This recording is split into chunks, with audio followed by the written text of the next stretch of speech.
شہر کراچی کی گزشتہ قسط کا انتقال ہو گیا تو پھر اس کو قائد اعظم میوزیم کا نام دے دیا گیا، اور یہاں پر قائد اعظم کے جو بہت ساری یادگار چیزیں تھیں، ان کے کپڑے تھے، ان کے اور بھی استعمال کے جو فرنیچر تھا وہ سب یہاں پر رکھ دیا گیا ہے، اور اب یہ ایک بڑی قیمتی بلڈنگ بن گئی ہے، اور یہاں پر لوگ جو ہے وہ باقاعدگی سے یہاں پر جاتے ہیں۔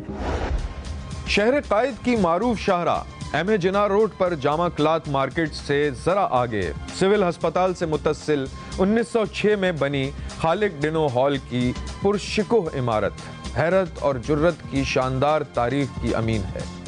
یہی وہ عمارت ہے جس کے ہال کو انگریز سرکار نے عدالت کی حیثیت دے کر تحریک خلافت کے رہنماؤں مولانا محمد علی جوہر، ان کے بھائی مولانا شوکت علی، مولانا حسین احمد مدنی، ڈاکٹر سیف الدین کچلو، مولانا نثار احمد کانپوری، پیر غلام مجدد سرہندی اور سوامی شنکر اچاریہ پر بغاوت کا مقدمہ چلایا، اور 26 دسمبر 1921 کو اسی ہال میں انہیں 2 سال کی سزا سنائی گئی۔ 3 دن تک یہاں پر یہ مقدمہ چلتا رہا، اور جتنے خلافت تحریک کے جو لیڈر تھے ان کو تمام کو یہاں انگریز لے آئے تھے، اور یہاں پر انگریزوں نے یعنی جو مقدمے چلائے اور ان کو 2 سال کی سزائیں دی گئی۔ قیام پاکستان کے 4 ماہ بعد اسی ہال میں قائد اعظم محمد علی جناح کی سربراہی میں آل انڈیا مسلم لیگ کا وہ غیر معمولی اجلاس ہوا جس میں مسلم لیگ سے آل انڈیا کے الفاظ ختم کرنے کا فیصلہ کیا گیا تھا۔ اس کے بعد بھی قائد اعظم محمد علی جناح یہاں تشریف لاتے رہے اور مختلف اجلاسوں سے خطاب بھی کیا۔ کراچی میں موجود اسٹیٹ بینک کی عمارت بھی کراچی کی اہم عمارتوں میں سے ایک ہے۔ اسٹیٹ بینک کی افتتاح 1 جولائی 1948 میں قائد اعظم محمد علی جناح نے کیا۔ پاکستان کی آزادی سے پہلے ریزرو بینک آف انڈیا اس علاقے کا مرکزی بینک تھا۔ اسٹیٹ بینک کے افتتاح کے بعد ریزرو بینک آف انڈیا کی پاکستان پر اجارہ داری ختم ہو گئی۔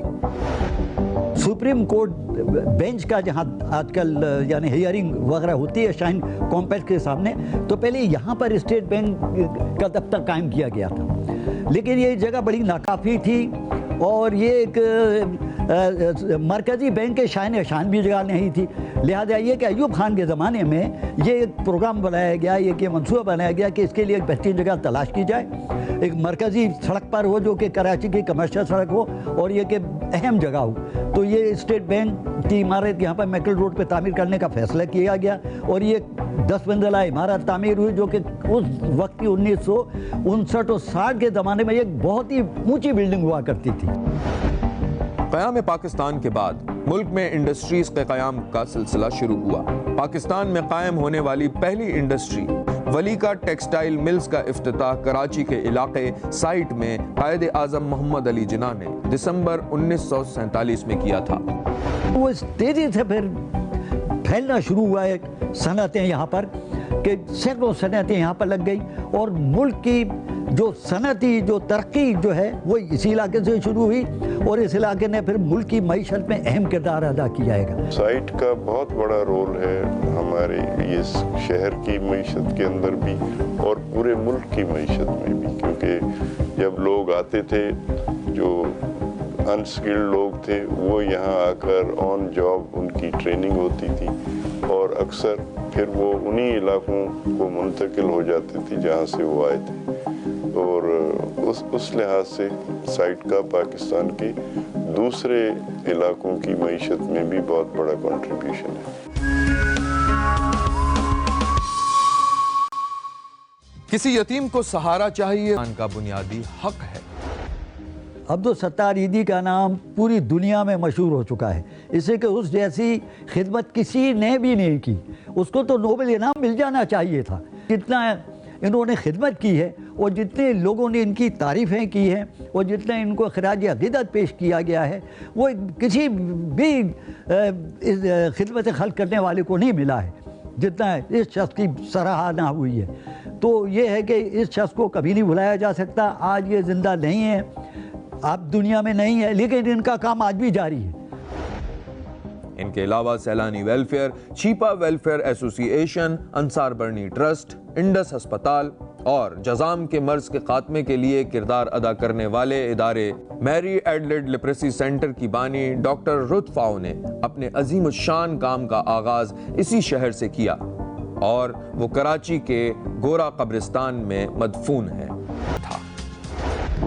جو طالب علم گولڈ میڈلسٹ ہوتا تھا اس کو یہ موقع دیا جاتا تھا کہ وہ یونین کے انتخابات میں حصہ لے اور اسے طلبہ کی تنظیم میں اسی عہدہ ملتا تھا، اور بڑے بڑے نام یہاں سے نکلے۔ ہمارے حسین نقی صاحب جو ہے وہ اتنے بڑے جرنلسٹ، وہ سارا اسی اسٹوڈنٹس یونین سے نکلے۔ طاہر محمد خان صاحب وفاقی وزیر رہے ان کے دور میں، بھٹو صاحب کے دور میں۔ میر حاصل خان بزنجو یہ بھی اسی اسٹوڈنٹ یونین سے رہے۔ تو اسٹوڈنٹس یونین ایک تربیتی ادارہ تھی جو ایسے مستقبل کے سیاسی لیڈرز کی تربیت کرتی تھی جو آگے چل کے امیر حیدر کاظمی کا نام ہے اور بہت سارے نام ہیں جنہوں نے بڑا پاکستان کی تاریخ میں، صحافت میں آئے تو صحافت میں بڑا کردار ادا کیا، سیاست میں آئے تو سیاست میں بڑا کردار ادا کیا۔ پھر وہ نتائج خوش دلی سے تسلیم کر لیے جاتے تھے کہ بھئی اب یہ 2 سال تک کے جو بھی انتخابات ہوئے ہیں اس میں اگر اسلامی جمعیت طلبہ ہار گئی ہے اور این ایس ایف جیت گئی ہے یا این ایس ایف جیت گئی ہے، اسلامی جمعیت طلبہ ہار گئی ہے، تو اس کا مطلب یہ ہے کہ دونوں نے ایک دوسرے کے نتائج کو قبول کرنا ہے۔ 60 کی دہائی تک کراچی میں تقسیم ہند سے مہاجرین کی آمد کے ساتھ ساتھ یہاں ہونے والی صنعتی ترقی نے ملک کے طول و عرض سے محنت کش اور کاروباری افراد نے تیزی کے ساتھ کراچی کا رخ کیا۔ کراچی کے صنعتی علاقوں میں صبح و شام کے اوقات میں لوگوں کے سر ہی سر نظر آتے تھے۔ کورنگی اور لانڈھی میں بھی صنعتی زون بن چکے تھے۔ اس ماحول میں ٹرانسپورٹ کے لیے رکشہ، ٹیکسی کے ساتھ پرائیویٹ بسیں اور سرکاری بسیں سڑکوں پر دوڑتی نظر آتی ہیں۔ شہریوں کے اس مسئلے کے حل کے لیے کراچی سرکولر ریلوے کا منصوبہ 1969 میں پاکستان ریلوے کی جانب سے شروع کیا گیا، جس کے تحت ڈرگ روڈ سے سٹی اسٹیشن تک خصوصی ٹرین چلائی گئی۔ آہستہ آہستہ سرکولر ریلوے عوام میں مقبول ہو گئی۔ 1970 سے 1980 کے درمیان کراچی سرکولر ریلوے کے تحت روزانہ کی بنیاد پر 104 ٹرینیں چلائی جاتی تھیں۔ 24 ٹرینیں لوکل لوپ ٹریک اور 80 ٹرینیں مین ٹریک پر چلائی جاتی ہیں۔ Karachi circular railway line track drug road station سے شروع ہو کر گلستان جوہر، لیاقت آباد، ناظم آباد سائٹ سے ہوتی ہوئی کراچی سٹی اسٹیشن پر ختم ہوتی تھیں، جبکہ پاکستان ریلوے کی مرکزی ریلوے لائن پر بھی کراچی سٹی اسٹیشن سے لانڈھی اور کراچی سٹی اسٹیشن سے ملیر تک ٹرینیں چلائی جایا کرتی تھیں، جن سے ہزاروں لوگ روز مستفید ہوتے تھے۔ طالب علم، ملازم پیشہ افراد، تاجر اور کاروباری حضرات نہ صرف روزانہ ٹکٹ لے کر سفر کرتے بلکہ ماہانہ پاس بھی بنوائے جاتے۔ کراچی سرکولر ریلوے کے مختلف اسٹیشنز پر انواع و اقسام کی اشیاء فروخت کی جاتی ہیں اور ہزاروں افراد اس سرگرمی سے روزگار بھی کماتے ہیں۔ کراچی سرکولر ریلوے کراچی کے لیے بہت بڑی نعمت تھی، کراچی کے شہریوں کے لیے ایک بہت ہی آرام دہ سواری تھی۔ وہ کئی برسوں تک چلتی رہی، لوگ اس سے مستفید ہوتے رہے، اور یہ کہ شہر میں کئی ریلوے اسٹیشن تھے، لہٰذا یہ کہ کراچی کی کئی بستیوں سے وہ گزرتی تھی تو لوگ آسانی سے آتے جاتے تھے اور کرایہ بھی بہت کم ہوتا تھا۔ صرف 4 روپے کا یا 4.5 روپے کا ایک پاس بنتا تھا ریلوے کا جو پورے مہینہ چلا کرتا تھا۔